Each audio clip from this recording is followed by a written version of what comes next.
Lampu solar model ni memang padu. Lampu model baru, korang dapat panel saiz besar tau. 60 cm kali 35 cm. Memang besar. Panel besar macam ni baru boleh cas lampu korang dengan cepat. Yang ni lampu solar untuk tahun 2025. Lampu ni saya dah banyak kali repeat sebab yang ni memang padu. Cahaya dia ni terang tau. Lampu LED dia tu banyak dekat bahagian dalam. Reflektor pula saiz besar. Bila waktu malam, cahaya dia ni memang padu. Jenis ni dipakai reflektor macam ni tau. Jadi cahaya dia ni memang terang. LED pula besar sebiji-sebiji dekat bahagian dalam. Lampu yang model ni mudah untuk korang gantung mana-mana. Nak gantung dekat dinding rumah macam ni pun boleh.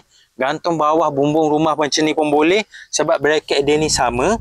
Bracket yang korang boleh adjust bila dah siap pasang. Bila dah siap pasang, korang boleh adjust dia punya angle macam ni bagingan dengan tempat yang korang suluh. Nak gantung dekat tiang lampu pun boleh dia punya bracket ni. Kalau korang tengok dia punya lampu ni agak tebal sikit sebab dia pakai bateri besar dekat bahagian dalam sini.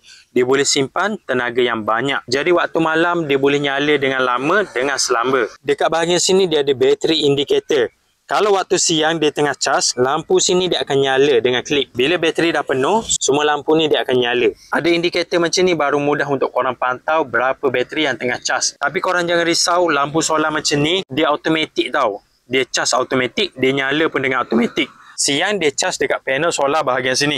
Dia akan terus masuk power dekat dalam bateri dia ni. Jadi waktu malam dia akan nyala dengan automatik. Korang tak perlu nak buka tutup dia punya switch.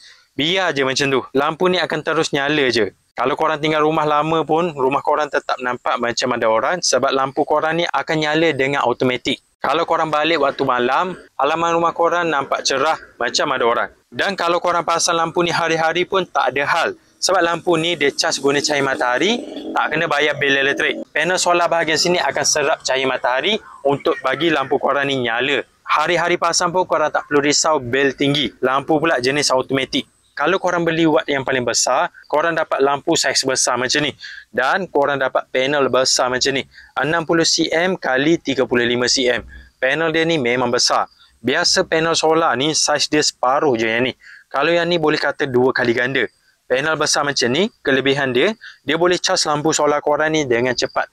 Tambah pula bateri besar dekat bahagian dalam, dia boleh simpan tenaga dengan banyak. Panel dia pula jenis model baru, jenis monocrystalline. Dia lebih perform waktu low light, waktu mendung. Dan untuk saiz sama macam ni, dia lebih keluarkan lebih banyak output.